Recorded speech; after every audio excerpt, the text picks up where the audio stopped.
Being a nice guy will ruin your entire life. And here's why. Nice guys tend to avoid all confrontation. Nice guys tend to let other people walk all over them.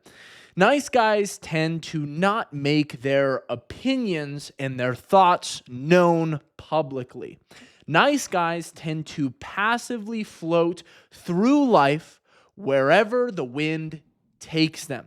Why is this so incredibly detrimental? Well, because a lot of nice guys act nice out of a sense of superiority, thinking, oh, I'm trying to be better than other people by trying to be nicer and step on less toes and try to offend people less. That's where it comes from. A lot of nice guys will make excuses for their actions and say that's the reason. They're just trying to be good to other people. And so they let other people walk over them, all over them. They avoid confrontation. They avoid letting their actual thoughts and opinions be known because they care for other people. But that's a cope.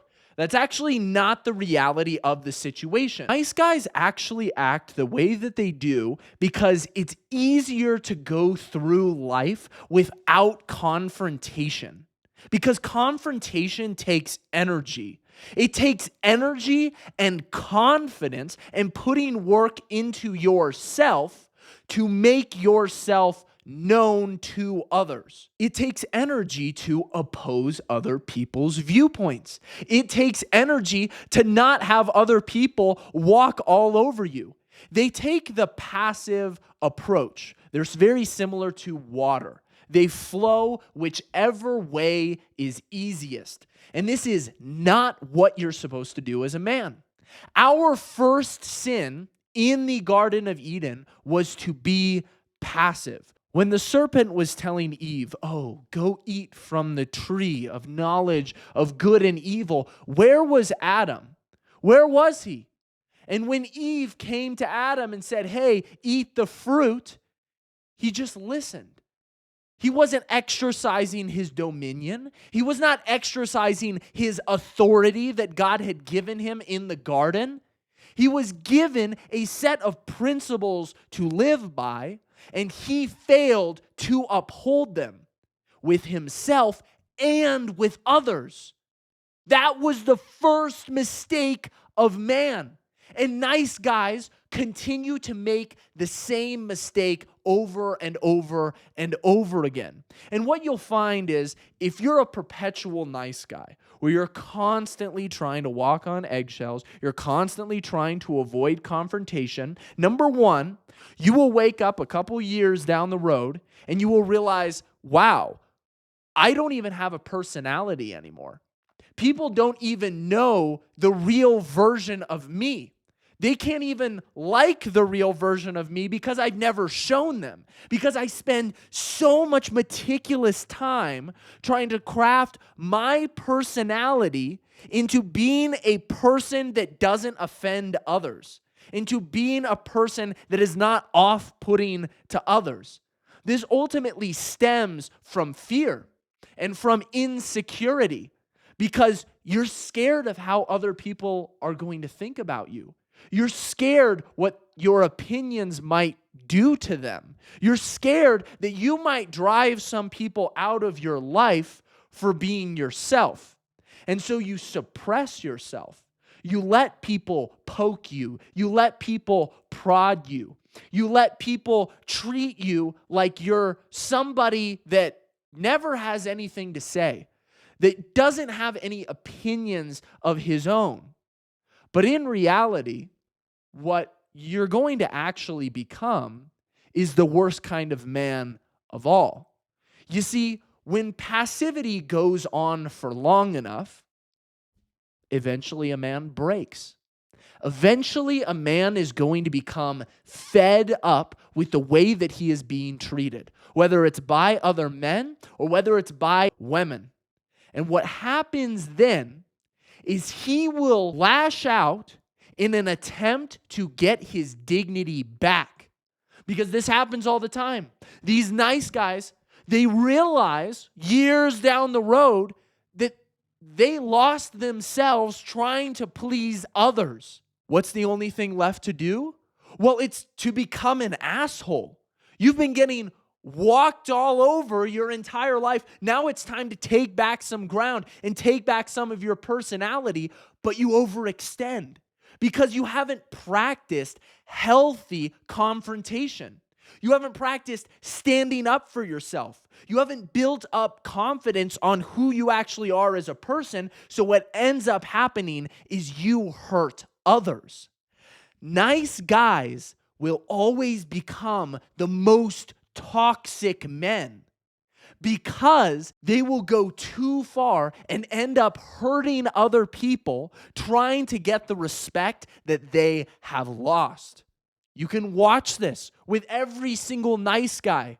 They only have a certain amount of years in them. They only have a certain level of tolerance before they explode, before they are fed up with letting others dictate what they're doing in their lives. The answer to all of this is to start being active with your decision making and not caring about what other people think of you. But when you have very little practice being yourself, your confidence is very low. And so your actions are based off of desperation rather out of confidence. As a man, you should focus on being respected, not being loved. Not everybody needs to like you. Not everybody needs to adore you. Not everybody needs to think of you and think, oh yeah, that person's just so nice. They're just such a nice person. No. When people think of you, you want them to think, I respect that man. They may disagree with you. In fact, they should disagree with you on a lot of the opinions that you have, and maybe on some of the things that you even do in your life. But at the same time, they will respect you. People can disagree with you and respect you at the same time. And that is what you are searching for as a man. That's what you're searching for from women. In the Bible, it says, husbands, love your wives. Wives, respect your husbands. That is the key to a good relationship dynamic. A man craves respect. A woman craves love. And if a man spends his entire life chasing love, he is going to destroy the very masculine essence that makes him who he is. A man of principle is defined by the things that he disagrees with, the things that he doesn't tolerate, the things that he stands against. Part of being a man is learning the art of the stiff arm. You don't have to be overly aggressive, constantly looking for someone to punch, but you do have to be constantly ready to guard your values. And that often means putting out a defensive hand. And if somebody else runs into you, they get a bloody nose because you were willing to defend yourself. And you don't apologize for causing someone distress after they get a bloody nose after they ran into your stiff arm. You tell them instead, mind your own. Don't come in my space anymore. This is what I guard as a man. And I'm not scared to put out my arm in order to stop you from encroaching on my space, on my virtues, my principles, and my code. I will defend myself even if it means causing you harm in order to protect the things that I care about. So it's up to you to figure out, how can I go about making sure that I am stiff-arming people when they try to come into my space, when they try to invade my realm, without being overly aggressive and constantly challenging people and trying to look for another fight. Being a man is about having the potential for great violence and destruction and deciding to quell it. deciding to keep it at bay in order to use it at the right time when it is necessary. But if you are a nice guy and you don't even have the propensity to defend yourself, if you don't even have the ability to keep others from encroaching on your values, and you watch yourself get washed away bit by bit, you're not a man of virtue. You're not even a man of kindness, because kindness means having power and choosing to still treat people well. Being meek means having the ability for great violence and destruction and choosing to keep it at bay. A man doesn't care about people's feelings. A man cares about what is true, what is good, what is just.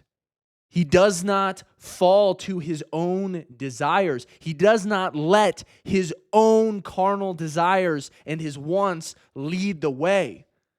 He instead bases his morals and his principles off of something that is greater, a code that he is committed to upholding, even if it means death. Being nice gets you nowhere. Nice guys stand for nothing. And if you're somebody that finds yourself in that situation of being too nice, not being confrontational enough, not standing up for yourself, being too worried about what other people think of you, you need to practice healthy confrontation and putting yourself out there.